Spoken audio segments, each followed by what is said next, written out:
A principios de los 70s, el mundo de las viñetas también se encontraba librando su propia Guerra Fría, y es que no podemos hablar de DC Comics sin mencionar a su principal competencia, Marvel Comics, quienes en aquellos años ya le pisaban los talones a la editorial del Hombre de Acero.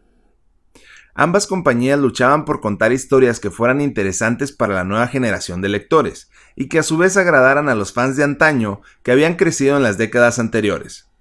Marvel, por su parte, había logrado crear equipos de héroes más humanizados y cercanos a la gente, con quienes los lectores podían identificarse, además de que sus historias comenzaban a tratar temas más actuales combinados a problemáticas sociales de aquella época. Para DC, esto no sería sencillo, ya que sus personajes creados hace más de 40 años no eran tan fáciles de introducir estas nuevas tendencias. Es justo en medio de esta lucha creativa que una nueva generación de visionarios escritores, encabezados por Dennis O'Neil, aunado también al regreso de un veterano, Jack Kirby, transformarían para siempre el universo DC. Hoy, en Nación Comic, te hablaremos sobre la Edad de Bronce.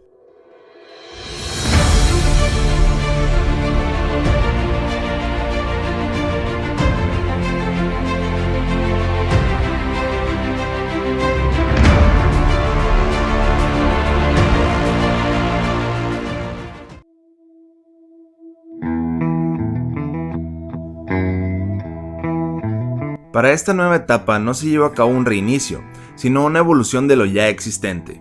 Uno de los principales artífices de esto fue sin lugar a dudas el visionario escritor Dennis O'Neil, quien no solo nos trajo historias frescas y temáticas más maduras, sino que se atrevió a ir más allá, cambiando notoriamente el status quo de los personajes más famosos y que hasta el momento habían permanecido inamovibles.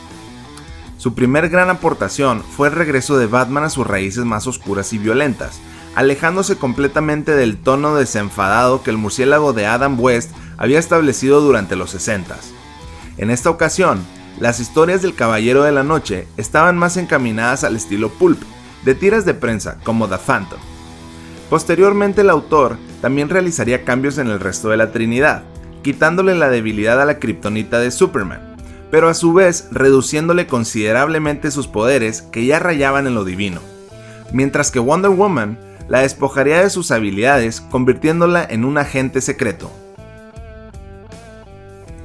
El trabajo del Sr. O'Neil no se detendría ahí, ya que también lograría darle más protagonismo a otros héroes, que hasta ese momento esperaban una oportunidad para sobresalir. Uno de los mejores ejemplos fue el arquero Green Arrow, quien durante esa época era considerado una copia de Batman, pero que el autor dotó de un estilo propio, despojándolo de su fortuna y convirtiéndole en un vigilante urbano más cercano al pueblo. Eso también dio pie a la serie conjunta de Green Lantern and Green Arrow, en donde dos héroes con visiones completamente diferentes de la sociedad compartían aventuras y en donde a su vez se nos comenzaba a hablar de temas más reales, como en aquel mítico número 85 en el que Oliver descubre que su compañero Speedy es adicto a la heroína.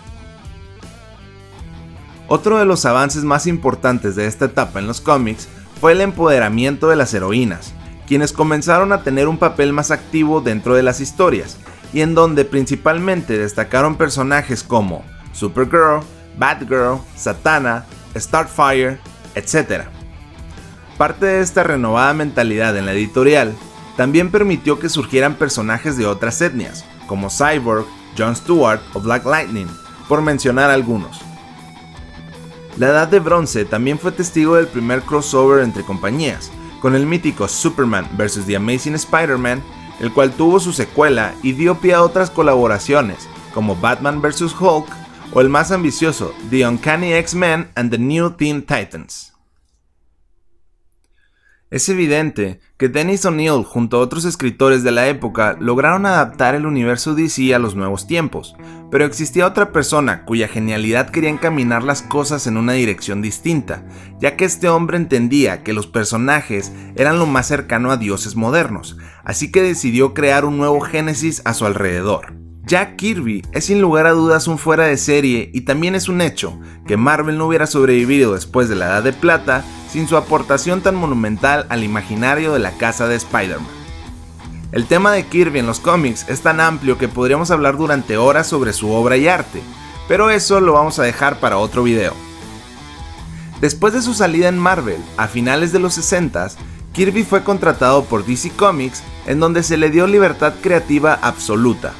Fue entonces que se embarcaría en la creación de la macrosaga El Cuarto Mundo, cuya historia se desarrollaba en 4 series paralelas que eran Superman's Paul Jimmy Olsen, Jóvenes Eternos, Los Nuevos Dioses y Mr. Miracle. A pesar de que la serie no estuvo libre de tropiezos e intervenciones editoriales que modificarían el producto final, eso no detendría sus aportaciones al universo DC, introduciendo conceptos que ahora son básicos y forman parte del ABC para entender mucho del contexto cósmico en las historietas, como los nuevos dioses, los Boom Tubes, cajas madres y el nuevo gran villano, Darkseid. Había sido un largo camino el recorrido desde la publicación del Action Comics en 1938, y los cómics por fin habían alcanzado la madurez. Así que era el momento de tomar todo lo aprendido y combinarlo en un producto completo, sin estar sujetos a ninguna regla o restricción de continuidad. Pero para lograr esto se debía poner fin a la Edad de Bronce y transformar DC desde los cimientos con la historia más grande jamás contada en el mundo de las viñetas, la Crisis en Tierras Infinitas. Eso sería todo por esta ocasión. En el próximo capítulo de Conoce el Universo DC, hablaremos sobre el multiverso, camino a la crisis en Tierras Infinitas. No olvides dejar tu opinión en los comentarios, ya que eso nos ayudaría a volver más grande esta comunidad. Gracias por sintonizar Nación Comic, hasta la próxima.